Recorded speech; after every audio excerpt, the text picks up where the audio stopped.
মানুষ হিসেবে এই পৃথিবীতে পরিবার সবচেয়ে নিরাপদ এবং নির্ভরযোগ্য আবাসস্থল। এই পরিবার আমাদের সব দেয়, আমাদের বেসিক নিড যেগুলো আছে সেগুলো যেমন দেয়, তেমনি নিরাপত্তা দেয়, তেমনি আমাদের দেয় আবেগ এবং আনন্দ। কিন্তু এই পরিবার যদি হয় কোনো হুমকির কারণ, তাহলে সেটি কীরকম? প্রিয় দর্শক, প্রমিসেস জানতে চায় আজকের পর্বে আমরা এই বিষয়টি নিয়েই কথা বলবো। পারিবারিক অস্থিতিশীলতা এবং মানসিক ট্রমা, এই বিষয়টি আজকের আমাদের আলোচ্য বস্তু। এবং এই বিষয়ে কথা বলবার জন্য আজ স্টুডিওতে এসেছেন ইরফানা সামিয়া। তিনি একজন এডুকেশনাল সাইকোলজিস্ট এবং সাইকোথেরাপিস্ট, একই সঙ্গে ট্রমা থেরাপি প্র্যাকটিশনার। ইরফানা, তোমাকে স্বাগতম। অনেক ধন্যবাদ। কেমন আছো? ভালো আছি, তুমি কেমন আছো? আমি ভালো আছি এবং তোমার সাথে আজকে যে গল্প করতে বসেছি তাতে আরো বেশি ভালো লাগছে। আমিও খুবই এক্সাইটেড, তোমার সাথে গল্পগুলো সবসময় অনেক সুন্দর হয়। আজকে আমরা আসলে এই যে পারিবারিক অস্থিতিশীলতা নিয়ে কথা বলবার জন্য বসেছি এবং আমি জানি তোমার ক্লিনিক্যাল প্র্যাকটিসে তুমি অনেক পাও, যেখানে অনেকেই আসে যাদের নানান সমস্যা আছে যেগুলোর উৎস আসলে পারিবারিক অস্থিতিশীলতা। তো প্রথমেই তোমার কাছে জানতে চাই যে কী ধরনের পারিবারিক অস্থিতিশীলতা হয়। আমি একটু জাস্ট অ্যাড করতে চাই যে ট্রমার প্র্যাকটিশনার হিসেবে আমি প্র্যাকটিস করছি, পাশাপাশি আমি একজন ফ্যামিলি অ্যান্ড কাপল থেরাপি প্র্যাকটিশনারও বটে। সো দুটো একসাথে ব্লেন্ড করে যদি বলি এবং তোমার প্রশ্নের অ্যান্সারে যদি আমি যাই, তাহলে বলা যায় যে বিভিন্ন ধরনের যে দেখা যায় যে পরিবারটা কি আসলে, পরিবারটা তো একটা সেফ হ্যাভেন না, একটা safe basis of a human being. আমরা পরিবার থেকে, তুমি যেটা প্রথমে সুন্দর করে বললে যে সেখানে স্নেহ, সেখানে বন্ডিং, সেখানে আমাদের যে চাহিদাগুলো সেটা পরিবার পূরণ করে। অ্যাট দ্য সেম টাইম কিছু কিছু সময় পরিবার থেকে আমরা কিছু হুমকির সম্মুখীন হচ্ছি এবং কি ধরনের থ্রেটেনিং সিচুয়েশন পরিবারে বিরাজ করে সেটা যদি আমার ক্লিনিক্যাল প্র্যাকটিস থেকে বলি, সেখানে যেমন বাবা মায়ের প্রথমেই আসে, যেহেতু আমি বাচ্চাদের নিয়েও কাজ করিয়েছি অনেক বছর, যে বাবা মায়ের ভেতর যে কলহ, বাবা মায়ের ভেতর যে অসন্তোষ, তাদের রিলেশনশিপে যে টার্ময়েলটা থাকে এবং সেটা যখন এক্সট্রিম পর্যায়ে চলে যায়, সেটা ফিজিক্যাল ভায়োলেন্সে চলে যায়, হয়তো বা হাজব্যান্ড ওয়াইফ ঝগড়াঝাটি এবং এক পর্যায়ে তারা ফিজিক্যালি ইনভলভ হয়ে যাচ্ছে এবং সেটা একটা বাচ্চা প্রত্যক্ষ করছে।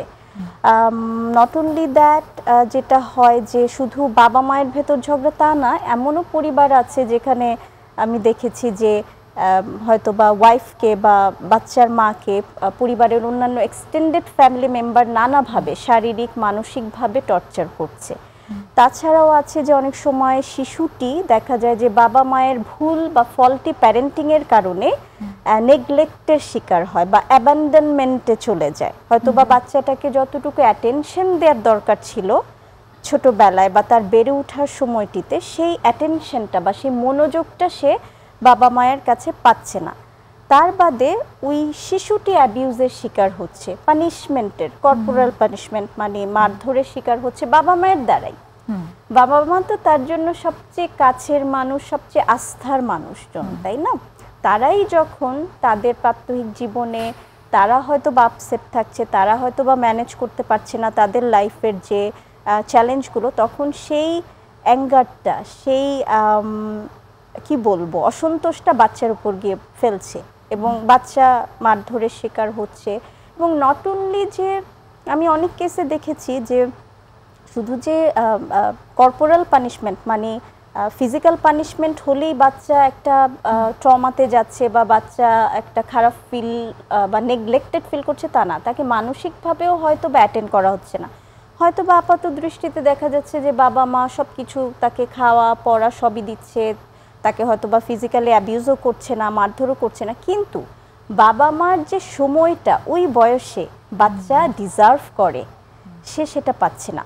দিনের পর দিন হয়তো বা বাসার হেল্পিং হ্যান্ডের কাছে বড় হচ্ছে এবং হেল্পিং হ্যান্ডের যে ট্রিটমেন্টগুলো সে ফেস করে বা বাবা মায়ের অভাব যখন সে বোধ করছে এবং সেটা প্রলংড টাইম ধরে হচ্ছে, তখন কিন্তু সেটা তার একটা সাইকোলজিক্যাল লেভেলে একটা ট্রমাও ক্রিয়েট করছে।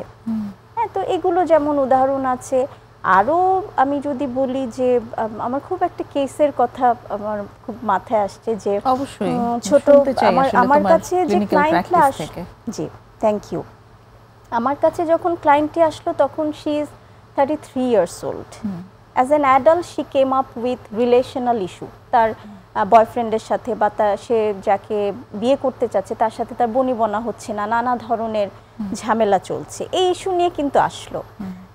পরবর্তীতে কাজের ধাপে ধাপে তার সাথে যখন থেরাপি প্রোগ্রেস হচ্ছে তখন দেখলাম যে তার একটা আর্লি চাইল্ডহুড ট্রমা এবং relational trauma with the mother. মা যেটা করতো খুব পানিশমেন্ট দিত এবং সে শুধু নিজেই পানিশমেন্ট দিত না, ফর এক্সাম্পল যে ঘটনাটা নিয়ে বা যে মেমোরিটা নিয়ে আমার সাথে কাজ করেছিল, টাচস্টোন মেমোরি বলো বা টার্গেট মেমোরি বলো, সেখানে দেখা গেল যে কোনো একটা কারণে মা ওই মেয়েটির হুজুরকে কমপ্লেন করেছে যে মায়ের কথা মেয়েটি শুনে নাই এবং হুজুরকে দিয়ে পানিশমেন্ট দেওয়ানো হয়েছে এবং হুজুর বলল যে তুমি, হুজুর মারলো, হুজুরের কাছে পড়তে গেল আরেকটা নেইবারের বাসায়, সেখানে অন্যান্য ওর বয়সী বাচ্চারাও দেখছে, ওদের সামনে হুজুর তাকে বেত দিয়ে মারলো এবং বলল যে যাও মায়ের কাছে গিয়ে পা ধরে মাপ চেয়ে আসো। তো এরকম করে সে কাঁদতে কাঁদতে 3 তলায় উঠে মায়ের পা ধরে মাপ চায়নি, এমনি মুখে সরি বলেছে, আবার আসলো, মা ফোন করে হুজুরকে বলল যে ও তো পা ধরে মাপ চায়নি। এই যে হিউমিলেশন, এই যে ওই মেমোরিটা ওকে যেটা করেছিল ওর সেলফ এস্টিমটাকে একদম লো করে দিয়েছিল এবং সব সময় ওই ক্লায়েন্টটা আমার সামনে যখন বসতো ঘাড় গুজু করে বসতো এইভাবে। হ্যাঁ, এবং after the processing, after the treatment she sat like this এবং শি বিকেম অ্যাওয়ার যে ছোটবেলায় ওই মা যেই তার জন্য একটা অ্যাডভার্সিভ সিচুয়েশন ক্রিয়েট করতো বা একটা নন সাপোর্টিভ এনভায়রনমেন্ট বাসায় ক্রিয়েট করতো, তার জন্য ওর সেলফ এস্টিমটা একদম ধুয়ে গিয়েছিল। ওর সেলফ এস্টিম বলতে কিছু ছিল না। She used to feel low, she used to feel that I am not adequate, she used to feel যে সামথিং রং উইথ মি, এর জন্যই আমার বয়ফ্রেন্ড বোধহয় অন্য মেয়েদের দিকে চলে যাচ্ছে, এর জন্যই বোধহয় I am not good enough, আমি বোধহয় দেখতে সুন্দর না, আমার বয়ফ্রেন্ড আমাকে ভালোবাসে না, আই এম নট লাভেবল। দেখো, সেই আর্লি চাইল্ডহুড ট্রমার কারণে তার 33 ইয়ার্স ওল্ড যে ইন্টিমেট রিলেশনশিপে যাবে, সে সেই রিলেশনশিপে প্রবেশ করার ক্ষেত্রে বাধা ফেস করছিল। So these are the examples from my clinical practices. এরকম আরও উদাহরণ আছে, অসংখ্য আছে। আমার নিজেরও বেশ কিছু উদাহরণ মনে পড়ছে। একটা উদাহরণ আমার মনে পড়লো এরকম, যে তুমি যেটা বলছিলে না, যে আমিও যেরকম শুরু করলাম যে পরিবার ছিল হচ্ছে সবচেয়ে নিরাপদ একটি আবাসস্থল, কিন্তু যে মেয়েটি আমার কাছে এসেছিল ওর বয়স তখন 20, মেয়েটি অসম্ভব রকম ভালনারেবল, ওর বেশ কয়েকবার সুইসাইডের অ্যাটেম্প্ট ছিল, কিন্তু কি কারণে সে এরকম সেটা কিছুই বোঝা যাচ্ছিল না। অ্যাপারেন্টলি এটাই ফিল হচ্ছিল, মানে হিস্ট্রিতে এটাই আনছিল সে, যে তার খুব স্টেবল একটা ফ্যামিলি আছে, তার বাবা মা বোন সহ তার খুবই স্টেবল একটা ফ্যামিলি আছে, কিন্তু 1 বছর পর ও এমন একটি ঘটনা রিভিল করলো যেখানে দেখা গেল যে ওর নিজের বাবা হচ্ছে ওর পারপিট্রেটর, যে ওকে সেক্সুয়ালি অ্যাবিউজ করে, এবং এই ঘটনাটি সে আসলে কাউকে কখনো বলতে পারছে না। সে বাবাকে একই সঙ্গে প্রচণ্ড ঘৃণা করে এবং ভালোবাসে, কারণ সে বাবা, সে তার মানে তার বড় হওয়ার পথে তার যে সমস্ত নিডগুলো আছে সেগুলো সে যত্নের সাথে পূরণ করেছে, কিন্তু একই সঙ্গে এই কাজটিও সে করছে এবং করে যাচ্ছে। তো এই যে একটা ট্রমা, এই জায়গাটা, এটাতে তো আসলে সে আর কাউকে শামিল করতে পারছে না। Extreme level of violence, domestic violence, abuse, and সেটা থেকে ট্রমা, মানে তার বিশ্বাসের জায়গাটা তো আর কিছু থাকে না, she can trust anyone afterwards. সবচেয়ে নির্ভরযোগ্য একজন মানুষ যিনি বাবা, তাকে যদি বিশ্বাস করা না যায় এবং যে পরিবারটি এক শেষ আশ্রয়স্থল, সেই পরিবারটি যদি অনিরাপদ হয়, তাহলে এই মানুষটি আসলে কোথায় গিয়ে দাঁড়াবে? এক্স্যাক্টলি। এবং তার মানসিক অবস্থা ভালো থাকবে সেটা আমরা কি করে আশা করি? একদমই না, একদমই না। এই ধরনের তো যেটা প্রাসঙ্গিকভাবেই আমিও অ্যাড করতে চাচ্ছি এখন, যে এই ভায়োলেন্স বা sexual abuse by near and dear ones, significant others, খুব কাছের মানুষই দেখা গেছে বেশিরভাগ ক্ষেত্রেই তুমি একমত হবে যে আমরা যখন হিস্ট্রি অ্যানালাইসিস করি বাইরের মানুষের চেয়ে ঘরের মানুষ দ্বারাই বেশি অ্যাবিউজ হচ্ছে, বা আত্মীয় স্বজন দিয়ে, যাকে হয়তো বা বাবা মা, তোমার কেসটিতে যেমন বাবা অ্যাবিউজ করেছে, কিন্তু এমনও অনেক কেস আছে যে বাবা মা না, কিন্তু হয়তো বা মামা, চাচা, বাবার খুব কাছের বন্ধু বা পাশের বাড়ির আঙ্কেল, এরকম অনেক কেস আমার কাছে এসছে যে এরকম হয়তোবা বাচ্চাটি রিপোর্টও করছে বাবা মাকে, কিন্তু বাবা মা সেটা বিশ্বাস করছে না। হ্যাঁ, এটা হচ্ছে বড় ট্রমা।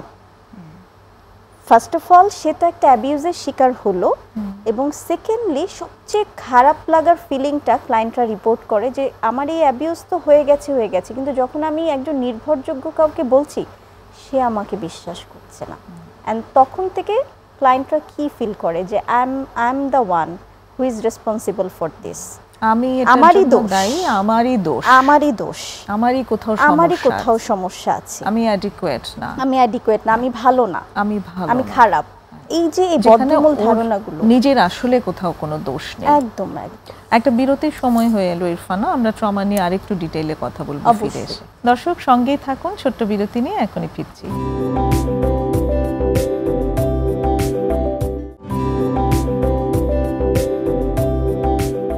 ফিরে এসেছি বিরতি নিয়ে, প্রমিসেস জানতে চাই। আজ কথা হচ্ছে পারিবারিক অস্থিতিশীলতা ও মানসিক ট্রমা, এই বিষয়ের উপর ইরফানা সামিয়ার সাথে। পারিবারিক কি ধরনের অস্থিতিশীলতা থাকে সেগুলো নিয়ে কথা বলেছি, এর বাইরে আসলে আরো অনেক কিছুই থাকে, অবশ্যই থাকে। তো এর প্রভাবটা কি সেটা নিয়ে আমাদের কথা হচ্ছিল। যেমন তুমি বললে যে যখন একটি মানুষ দেখে যে তাকে বিশ্বাস করা হচ্ছে না, তাকে তার ব্যথাটি আসলে খেয়াল করা হচ্ছে না, তখন সে কিরকম ফিল করে। তো এই প্রভাবটিকে যদি আরেকটু বিস্তারিত বলো। আমি শুধু এতটুকু একটু অ্যাড করব সবার বোঝার সুবিধার্থে, যে আসলে ট্রমাটা কিন্তু কোনো ঘটনা না, ট্রমাটা হচ্ছে রেসপন্স। রিসার্চাররা বলেন বা আমরা যেটা জানি যে response to the event or incident. যেমন এটাই আসলে যে ইম্প্যাক্টটা কি হয়, যে যখন ট্রমাটা এক্সপেরিয়েন্স করছে কোনো একটা ঘটনার কারণে, কোনো একটা ডেভাস্টেটিং ঘটনার কারণে, কোনো একটা আনসাপোর্টিভ এনভায়রনমেন্টের কারণে কেউ যখন ট্রমাটা ফেস করছে বা এক্সপেরিয়েন্স করছে, তখন ইম্প্যাক্টগুলো কী হয়। প্রথমত ইমোশনাল লেভেলে, যেটা এই যে একদম মানুষের মনের জায়গাটায় ফিলিংগুলো কী হয়, ভয় তৈরি হয়, বাবা মা অ্যাবিউজ করছে বা পানিশমেন্ট দিচ্ছে, বা সে কোনো কিছু নিয়ে ভালনারেবল ফিল করছে, সো প্রথমত ভয়, তারপর হচ্ছে এংজাইটি, এবং আমার অনেক পেশেন্ট বা অনেক ক্লায়েন্টের এটা খুব দেখা যায়, তারা ডিপ্রেশন নিয়ে আসে এবং এংজাইটি নিয়ে আসে, এবং তারা জানে না কেন এটা হচ্ছে। হ্যাঁ, তারপর ধরো তাদের নিজেদের প্রতি নিজেদের একটা নেতিবাচক চিন্তা এবং ফিলিং কাজ করে, ওই যেগুলো আমরা বললাম যে I am not good enough, বা আমি ভালো না, আমি লো, হ্যাঁ আমি ইনফিরিয়র, আমি ছোট, সবাই অনেক ভালো করছে, এটা যেমন হয়। তারপর হচ্ছে ঘৃণা থাকে, ঘৃণা এবং বিশ্বাসহীনতাটাও কিন্তু দেখা যায়, যে নিজেকেও বিশ্বাস করে না এবং অন্যদেরকেও ট্রাস্ট করতে পারে না, সেটা যেমন আছে। নেগেটিভ থটের কথা তো ফিলিংয়ের কথা বললাম, এবং মোস্ট ইম্পর্টেন্টলি যেটা খুবই খুবই ইম্পর্টেন্ট আমাদের ট্রমা যখন আমরা থেরাপি প্র্যাকটিস করছি, যে ফিজিক্যাল লেভেলে কিন্তু একটা ভীষণ ইম্প্যাক্ট হয়। যেমন আমরা অনেক সময় বলি না যে আমাদের অনেক ক্লায়েন্টই রিপোর্ট করে যে আপা আমার অনেক ক্লান্ত লাগে, আমার দিনের পর দিন ক্লান্তিটা বেড়েই যাচ্ছে, আমার রাতে ঘুম হচ্ছে না, ইনসমনিয়া ডেভেলপ করছে। কেন ঘুম হয় না আমি তো জানি না, আমার তো কোনো চিন্তাই নাই, কেন আমার ঘুম হচ্ছে না। ব্যাক পেন, হেডএক, আমরা হেডএকটাকে ফিজিক্যাল জায়গাটা থেকে চিন্তা করি, কিন্তু এটা কিন্তু মোর সাইকোলজিক্যাল, এবং হেডএকটা হচ্ছে মানে প্রলংড হেডএক। তারপর হচ্ছে বিভিন্ন মানে হয় না শারীরিক দুর্বলতা ফেস করছে, মানে সাইকোসোম্যাটিক লেভেলে চলে যায়। এবং রিসার্চাররা বলেন, প্র্যাকটিশনাররা বলেন যে একটা ট্রমা যখন কেউ ক্যারি করছে, হয়তো বা তার থট লেভেল, ফিলিং লেভেলে সে সেটা এক্সপিরিয়েন্স না করলেও তার body keeps the score. Body লেভেলে সেটা শো করে, হয়তো বা সেটা রিলেট করতে পারে না, জেনারেল পিপল রিলেট করতে পারে না। যখন একজন থেরাপিস্টের কাছে বা প্রফেশনালের কাছে আসে তখন কিন্তু আমরা লিঙ্ক আপটা খুঁজি। যেমন আমার যে ক্লায়েন্টের উদাহরণটা দিলাম, শি ইউজ টু ফিল, যখন আমার সাথে ও সেশনে ওর ট্রমেটিক মেমোরিগুলো শেয়ার করতো, বলে আপা আমার পিঠে খুব ভারী লাগে, আমি মানে পিঠে মনে হয় অস্থির লাগে, কাঁধে যখন আমি স্ট্রেসড আউট হয়ে যাই এটা আমার এই ব্যথাটা হয়। বিকজ ওই যে ওটা সেলফ এস্টিমের সাথে কানেক্টেড ছিল, ওর মনে হতো যে ওর একদম ঘাটটা নুইয়ে গেছে, ও অনেক ব্যাগেজটা ক্যারি করছে over the years, pain, hatred towards self and the mother, ভয়, এংজাইটি, সেটা থেকে ওর ব্যাক পেন। এবং এটা যখনই ট্রিগার্ড হতো, এমন না যে সার্বক্ষণিক হতো, হয়তো বা কোনো একটা situation similar to the past unconscious লেভেলে ওই ব্যথাটা এক্সপিরিয়েন্স করতো। সো এটা একটা আছে। আর আরও যদি বলি impact, gross impact, relational impact, আমি তো প্রথমেই বললাম যে আমি যখন কাউকে বিশ্বাস করতে পারবো না, এখন আমার বন্ধু যখন আমার সামনে আসবে তাকে তো আমার বিশ্বাস করতে হবে। আমার একটা ইন্টিমেট রিলেশনশিপে আমি ঢুকবো, আমি বিয়ে করব বা আমি সঙ্গী নির্বাচন করব, সেখানে যদি আমার বিশ্বাসটা আমার গঠনই করতে না পারি তাহলে তো আমি রিলেশনশিপ গঠন করতে পারবো না। সে জায়গায় ভীষণ একটা সমস্যা হবে, আমার জবের জায়গায় প্রবলেম হবে। এবং যেটা হয় যে অনেক ক্ষেত্রে যখন সিভিয়ার হয়ে যায়, তুমি জানো যে কিছু ডিসঅর্ডার লেভেলে যখন চলে যায়, মানে আমি এটা বলবো যে স্ট্রেস এবং ট্রমার মধ্যেও কিন্তু পার্থক্য আছে অবশ্যই, তাই না? নর্মাল যে স্ট্রেস আমরা প্রাত্যহিক জীবনে আমাদের স্ট্রেস থাকে, আমাদের কাজের প্রেশার বা আমাদের দৈনন্দিন জীবনের কিছু টানাপোড়েন থাকে, সেটা আবার আমরা রিজলভ করে ফেলি দিন শেষে। আমি আরেকটা দিকেও একটুখানি ফোকাসটা রাখতে চাই যে এই যে বিভিন্ন ধরনের ট্রমা আর ভেতর দিয়ে যখন কেউ যান, তখন তো সেটাকে ম্যানেজ করার জন্য তারা কিছু না কিছু করেন। সেখানে কি সবসময় তারা খুব হেলদি অ্যাডাপটিভ সিস্টেম ব্যবহার করতে পারেন? এটা তুমি তোমার ক্লায়েন্টের অভিজ্ঞতা থেকেও নিশ্চয়ই খেয়াল করেছো, এবং আমি দেখেছি যে ওভার দ্য ইয়ার্স আসলে আমরা জানি না, আমাদের ওই ম্যানেজমেন্ট, ট্রমা ম্যানেজমেন্টটা আমাদের জানা নাই। প্রথমত আমি যদি একটা বাচ্চা দিয়ে শুরু করি, একটা বাচ্চা যখন ট্রমা এক্সপিরিয়েন্স করছে, সে যখন রিপোর্ট করছে, যেটা আমি বললাম বাবা মায়ের কাছে, তখন বাবা মা ওই সাপোর্টটাই দিতে পারে না। এটা বলা হয় যে ট্রমা আমরা যে কোনো সময় এক্সপিরিয়েন্স করতে পারি, এটা কিন্তু আসলে স্বাভাবিক, আমরা সব সিচুয়েশন কন্ট্রোল করতে পারবো না। ফর এক্সাম্পল, পারিবারিক ট্রমাটা না হয় ক্রিয়েট হচ্ছে, বা পারিবারিক অস্থিতিশীলতাটা ক্রিয়েট করছে মানুষ, কিন্তু হোয়াট অ্যাবাউট ডিজাস্টার, তাই না? ন্যাচারাল কিছু ডিজাস্টার থাকে। এখনকার দেখো তুমি মিডিয়া খুললেই দেখবে দুনিয়ার একটা ডিজাস্টার চলছে আমাদের বৈশ্বিক অবস্থায়, সিচুয়েশনে, সেটা কিন্তু আমাদের হাতে কন্ট্রোল নাই।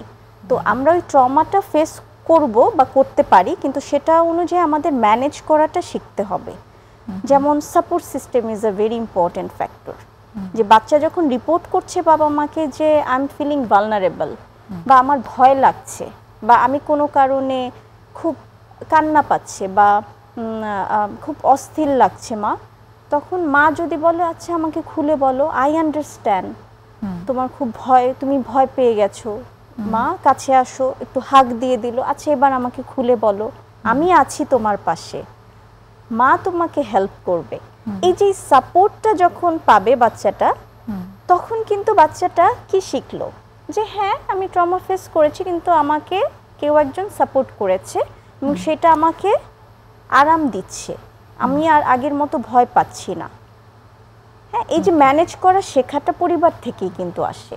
চমৎকার বলেছো। একটা বিরতির সময় হয়ে এসেছে, আমরা এটা আরেকটু বিস্তারিত শুনবো বিরতির পর। দর্শক সঙ্গেই থাকুন, আরেকটা বিরতি নিয়ে খুব শীঘ্রই ফিরছি।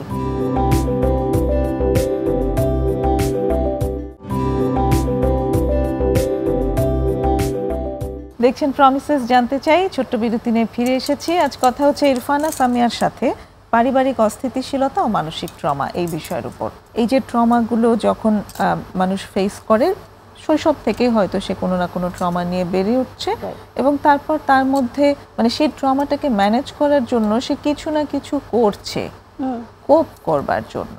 তো তো সেই জায়গাটা নিয়েই তুমি কথা বলছিলে। হ্যাঁ, খুবই সুন্দর একটা প্রশ্ন ছিল যে হেলদি ওয়েতে করতে পারছি কিনা বা আমরা করি কিনা হেলদি ওয়েতে, কি করি আসলে আমরা এটা করার জন্য। সো যেটা আমি একটু বলেই ফেললাম যে একটু সাপোর্ট সিস্টেমটা যদি অন থাকে বা বিদ্যমান থাকে তখন ভালো ম্যানেজ করা শিখে। কিন্তু যেটা নর্মালি দেখা যায় যে বাবা মায়েরা ওই সাপোর্টটা দিতে পারেন না অনেক ক্ষেত্রে, নট অনলি বাবা মা, বিদ্যালয়েও কিন্তু হয়ে থাকে।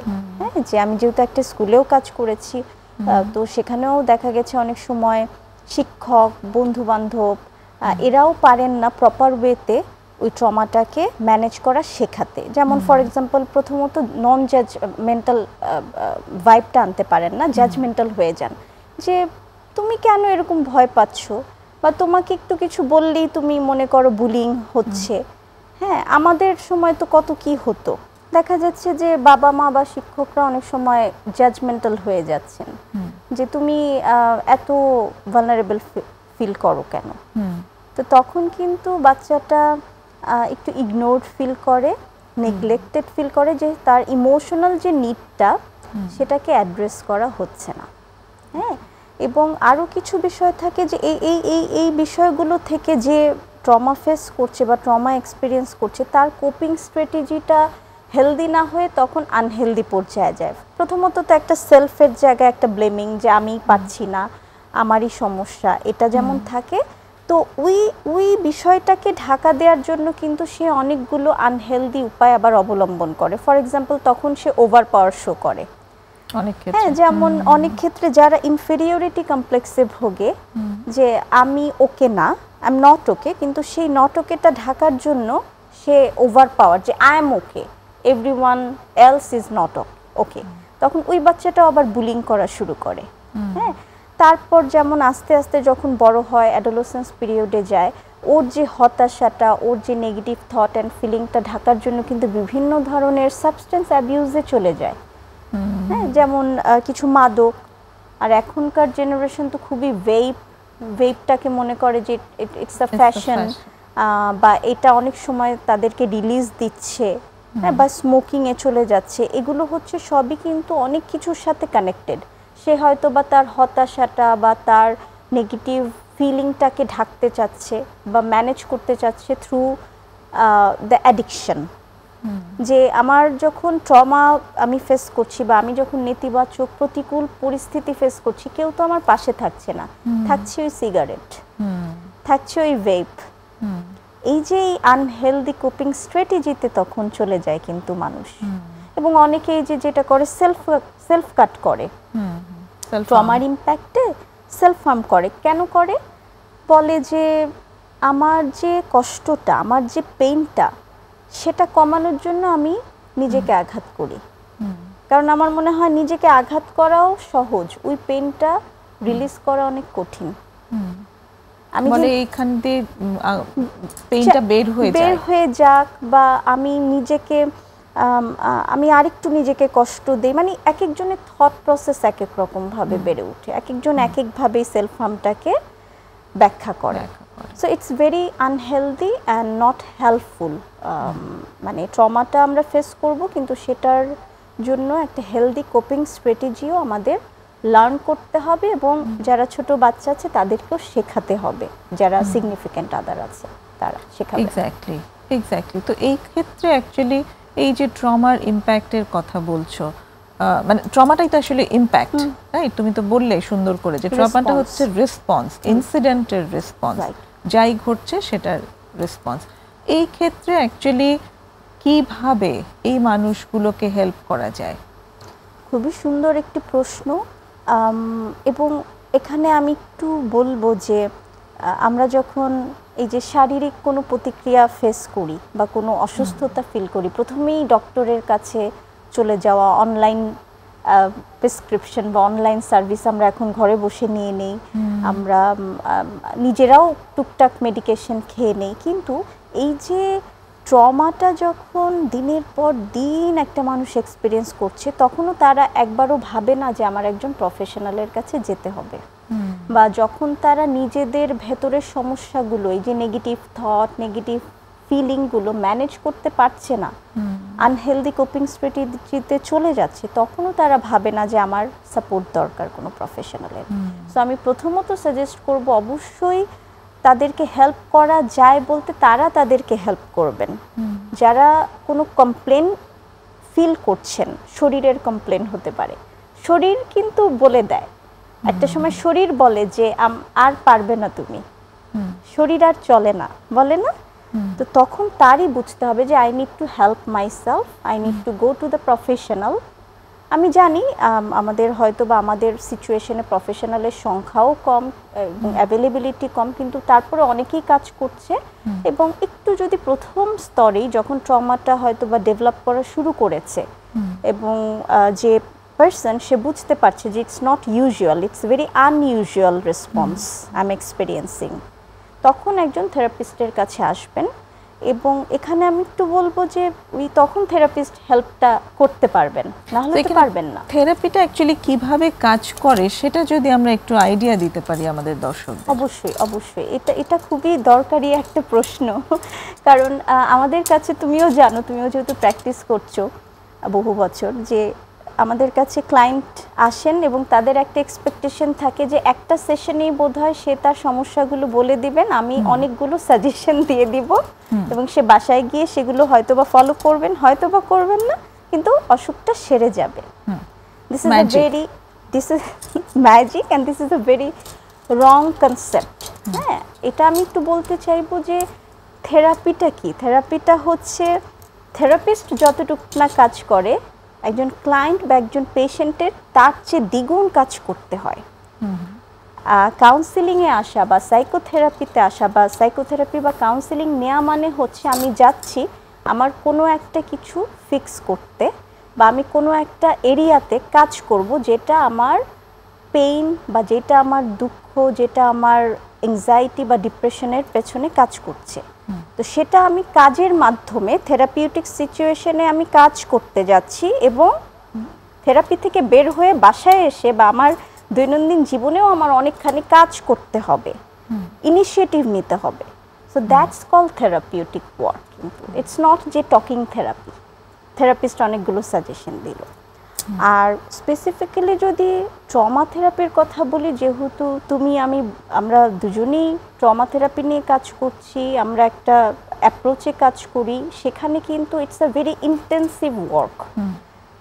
হ্যাঁ, ইন্টেন্সিভ ওয়ার্ক। আমরা মেমোরি নিয়ে কাজ করি, ওই ট্রমাটিক এক্সপেরিয়েন্সেস যেই মেমোরিগুলোতে থাকে সেই মেমোরিগুলোতে ক্লায়েন্টকে নিয়ে যাই, ভিজিট করাই, আবার ব্যাক অ্যান্ড ফোর্থ প্রেজেন্টে নিয়ে আসতে হয়, পাস্টে নিয়ে যেতে হয়। এবং এর মাধ্যমে কি করা হয়? এর মাধ্যমে তার যে ইনএডিকুয়েটলি প্রসেসড হয়ে আছে মেমোরিগুলো বা ম্যাল অ্যাডাপটিভ ওয়েতে আমরা বলি যে মেমোরিগুলো বা যে ট্রমাটিক এক্সপিরিয়েন্সগুলো স্টোরড হয়ে আছে সেগুলো আমরা অ্যাক্সেসেবল করাই এবং সেগুলো কাজের মাধ্যমে কিছু প্রসেস আছে, কিছু স্টেপস আছে, সেই মেমোরিগুলোকে ওই অ্যাডাপটিভ লেভেলে আনা হয়। হ্যাঁ, এডিকুয়েটলি প্রসেস করানো হয় এবং এটা একটা দীর্ঘ প্রক্রিয়া হতে পারে কারো কারো জন্য, আবার কারো কারো যদি রিসোর্স থাকে ভেতরে বেশি অ্যাক্সেসেবল রিসোর্স থাকে তখন খুব দ্রুত হতে পারে। এবং প্রাসঙ্গিকভাবে আমি একটু বলবো যে প্রত্যেকটা থেরাপি বা কাউন্সিলিংয়েই কিন্তু কি হয়, থেরাপিস্টরা কি করেন, ক্লায়েন্টের রিসোর্সগুলোকে কালেক্ট করতে সাহায্য করেন, যেটা আমরা সমাজ থেকে, পরিবার থেকে বা অনেক সময় সিচুয়েশন থেকে আমাদের নেগেটিভ গুণগুলোই বা নেগেটিভ কোয়ালিটিগুলোই আসলে সামনে আনা হয় বা নেগেটিভিটিগুলোকে ফোকাস করা হয় যে তুমি পারো না, তুমি ভালো না, তুমি বোকা, তুমি ডাম্প, এই বিষয়গুলো নিয়েই তো আসে। বা পারিবারিক সিচুয়েশনে কি হয়, হাজব্যান্ড ওয়াইফ ব্লেম করে যে তুমি এই কাজটা করতে পারো না, তোমার ওই দক্ষতার অভাব। সবসময় নেগেটিভ শুনতে শুনতেই কিন্তু মানুষ বড় হয়, বেশিরভাগ ক্ষেত্রে অ্যাপ্রিসিয়েশনটা পায় না এবং সে তার ভেতরে যে রিসোর্সগুলো আছে বা তার যে ক্যাপাসিটি আছে সেগুলো হারিয়ে ফেলে।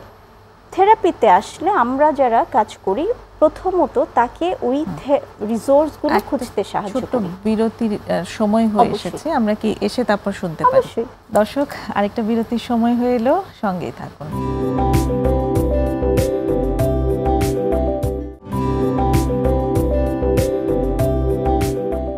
চলছে প্রমিসেস জানতে চাই। আজ ইরফানা সামিয়ার সাথে কথা হচ্ছে পারিবারিক অস্থিতিশীলতা ও মানসিক ট্রমা এই বিষয়ের উপর।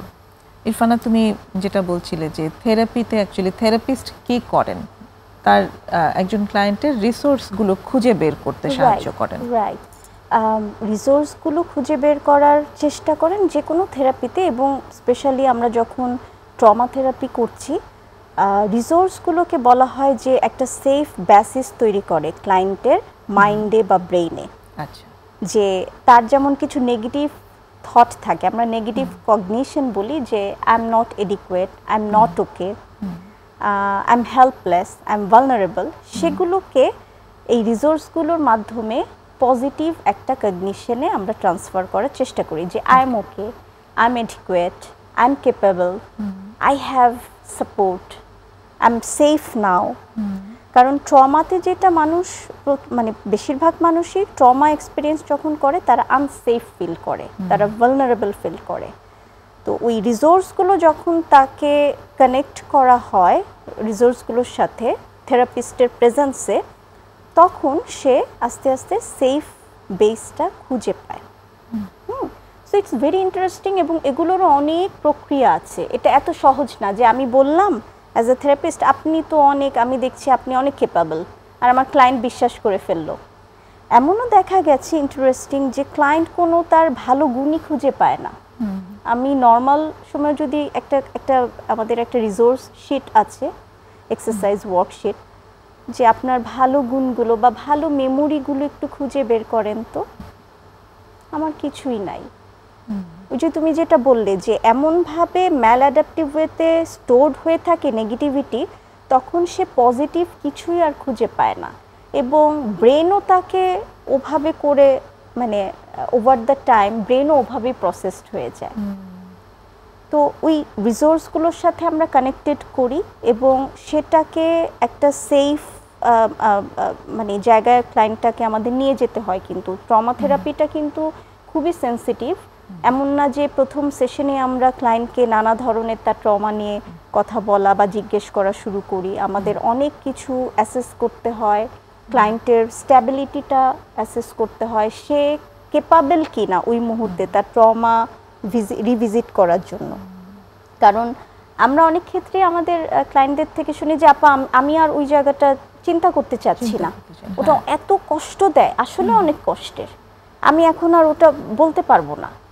এবং সেক্ষেত্রে আমরা বি উইথ দ্য ক্লায়েন্ট, আমরা ক্লায়েন্টের সাথেই থাকি, হয়তো বা আফটার সার্টেন আদার প্রিপারেটরি ওয়ার্ক তারপর ক্লায়েন্টটাকে তার ওই মেমোরিটার কাছাকাছি আমরা নিয়ে যাই। কারণ ওই জায়গাটাতেই ফিক্স করতে হবে, কিন্তু যে জায়গাটাতে ইনএডুকেটলি প্রসেসড হয়ে আছে তার মেমোরিটা, এবং সে ওটাতে কতটা ইনসিকিউর আসলে যে সে এখন আর ওটা রিভিজিট করতেই চায় না। না না, এবং এটা থেকে দেখো ডিসোসিয়েটিভ ডিসঅর্ডার বলে যে আমরা একটা ট্রমার ইফেক্টে যে ডিসঅর্ডারটার কথা বললাম, সেখানে কি হয় যে ক্লায়েন্ট তার ওই নেতিবাচক মেমোরিগুলো ডিলিট করতে থাকে, এবং সেটা ডিলিট করতে করতে তার অনেক জরুরি বিষয় ডিলিট করে ফেলে। এবং এটা থেকে কি হয়, অনেক সময় পার্সোনালিটি শিফটিংয়ের মতো কিছু এক্সপিরিয়েন্স বা প্রবলেম তৈরি হয়, যে আমি অ্যাজ এ পার্সন আমার ভেতর এত নেগেটিভিটি বা আমি এত নেগেটিভ এক্সপিরিয়েন্স করেছি, আমি আর ওই স্টেটেই থাকতে চাই না, I would like to go to another state of mind. এই অনেক ক্ষেত্রে আমাদের যে ডিসোসিয়েশন হয় এবং পার্সোনালিটি ডিসঅর্ডারগুলোতে কি হয় যে ক্লায়েন্ট এক্সপিরিয়েন্স বা পেশেন্ট এক্সপিরিয়েন্স মাল্টিপল পার্সোনালিটি, এটা তার কোপিং স্ট্র্যাটেজি। কারণ সে একটা পার্সোনালিটিতে থাকলে তার ওই ভালনারেবিলিটি বা ওই পেইনটা এক্সপিরিয়েন্স করা সে আর নিতে পারছে না, তখন he shift the state of mind, state of personality. এটা অনেক সিভিয়ার স্টেটে, যখন অনেক প্রলং ট্রমা, অনেক কমপ্লেক্স ট্রমা, অনেক নেগেটিভ অ্যাডভার্সিভ সিচুয়েশন কন্টিনিউয়াসলি চলতে থাকে। এবং ইন্টারেস্টিং ওয়েতে কি হয় জানো, যে ক্লায়েন্টরা আসেন, তারা হয়তো বা ট্রমা নিয়ে কাজ করেন, কিন্তু আবার যখন ফেরত যান তার ওই এনভায়রনমেন্টটাতেই ট্রমার ট্রিগারটা থাকে, তখন কিন্তু থেরাপিও কাজ করে না। তো এনভায়রনমেন্টটাও সেফ হওয়াটা খুব ইম্পর্ট্যান্ট। আমরা চমৎকারভাবে তুমি আসলে বলেছো যে থেরাপি কিভাবে কাজ করে এটা নিয়ে আসলে অনেকেরই মনে অনেক প্রশ্ন থাকে, তো আমরা খুব ডিটেইলে ডিসকাস করলাম। এবার আমরা যদি এই জায়গাটাতে একটু আসতে পারি যে এই যে পরিবার কিছু ট্রমার রিজন হয়ে দাঁড়াচ্ছে, সেটা অ্যাকচুয়ালি কি প্র্যাকটিস করলে, পরিবারে কি চর্চা থাকলে সেটা সত্যি সত্যি একটা সেফ হ্যাভেন বা সেফ বেসিস যেটা বলছো তুমি, সেটা তৈরি করা সম্ভব? খুবই খুবই জরুরি এবং সুন্দর প্রশ্ন, থ্যাংক ইউ তোমাকে। কারণ হচ্ছে যে আগে তো কি বলে, আগে হচ্ছে প্রতিরোধ, তারপর প্রতিকার। থেরাপিস্টের কাছে নাও আশা লাগতে পারে যদি পরিবার সেই বিষয়গুলো মেনটেন করে। ফর এক্সাম্পল, বাবা মা যারা আছেন, সিগনিফিকেন্ট আদার্স যারা আছেন, তারা প্রথম থেকে একজন আরেকজনের কথা শোনার পাশাপাশি তার যে শিশুটি আছে তার কথাটা মনোযোগ দিয়ে শুনবে। সে সত্য বলুক মিথ্যা বলুক, তাকে ওই ফিলটা দেয়া যে তুমি you can share freely and we won't জাজ, আমরা জাজ করব না। আমরা হয়তো প্রশ্ন জিজ্ঞেস করতে পারি, কিছু চেক করতে পারি বাস্তবতা, কিন্তু আমি তোমাকে জাজ করছি না। কিন্তু এই যে একটা নন জাজমেন্টাল অ্যাক্টিভ লিসেনিং, এটা যে কোনো পরিবারে যে কোনো সিচুয়েশনেই তৈরি করতে হবে। ইটস নট যে ট্রমার রেসপন্স যাতে না হয় এটার জন্য না, একটা প্রাত্যহিক যে রিলেশনশিপ সেটাকে বুস্ট আপ করার জন্য কিন্তু মনোযোগী হতে হবে, মনোযোগী শ্রোতা হতে হবে এবং নন জাজমেন্টাল পারসন হতে হবে। এটা আর এটা তো অবশ্যই যে বাচ্চাটি বা যে সদস্য পরিবারের কোনো ট্রমা যখন এক্সপিরিয়েন্স করে এসে বলবে এবং কেউ যদি তাকে একদম সুন্দর করে শোনে, সে অনেক এমপ্যাথাটাইজ ফিল করবে এবং ওকে ফিল করবে প্রাথমিক অবস্থায়।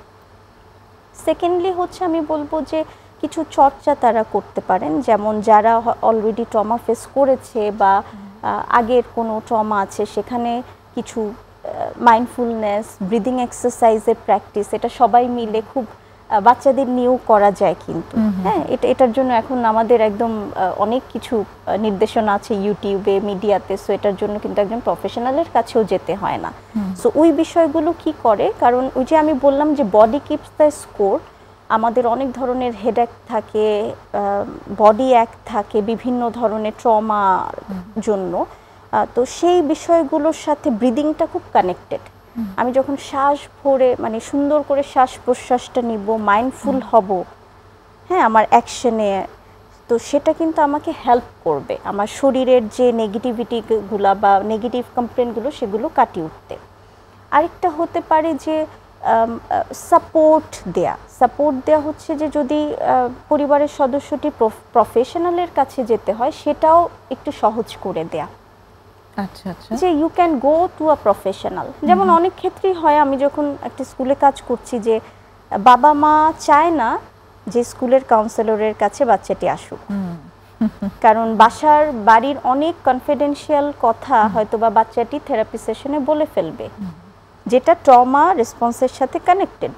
এর জন্য বাবা মা ওটাতে খুব ভালনারেবল ফিল করেন। তো এই জায়গাটা কাটিয়ে উঠতে হবে, এই স্টিগমাটা কাটিয়ে উঠতে হবে যে এটা হতেই পারে, উই আর হিউম্যান বিং, ভুল হবে, এবং যে ক্ষতিগ্রস্ত হয়েছে সে যদি হেল্প নিতে চায় সেটাতে আমাদের কোনো প্রবলেম নাই, আমরা আরও তাকে সাপোর্ট করব। অনেক ধন্যবাদ ইরফানা এই বিষয়টা এইভাবে আনবার জন্য, যে এই স্টিগমাটা আসলে আমাদের কাটিয়ে ওঠা প্রয়োজন, যে কারো যদি সাহায্য দরকার হয় তাকে যেন সাহায্যটা আমি প্রোভাইড করতে পারি এবং তাকে হেল্পও করতে পারি যেন সে নিজেও যেতে পারে। ওই স্টিগমাতে আমরা যেন নিজেরা আটকা পড়ে না থাকি, তাহলে আমরা আমাদের আগের যে জেনারেশন তাকেও হেল্প করতে পারবো, পরের জেনারেশন তাকেও হেল্প করতে পারবো, অ্যাট দ্য সেম টাইম নিজেদেরকে হেল্প করতে পারবো। অনেক ধন্যবাদ এবং চমৎকার আলোচনা হলো, আমার মনে হয় দর্শকরা উপকৃত হয়েছেন। আজকে অনুষ্ঠান এখানেই শেষ করতে হবে। তোমাকে অনেক ধন্যবাদ এত সুন্দর করে প্রশ্নগুলো নিয়ে আসার জন্য। সুপ্রিয় দর্শক, আমরা শেষ করব আজকের এই আয়োজন। আশা করি আগামী পর্বেও আপনাদেরকে আমাদের সাথে পাবো। ততক্ষণ পর্যন্ত ভালো থাকুন। খোদা হাফেজ।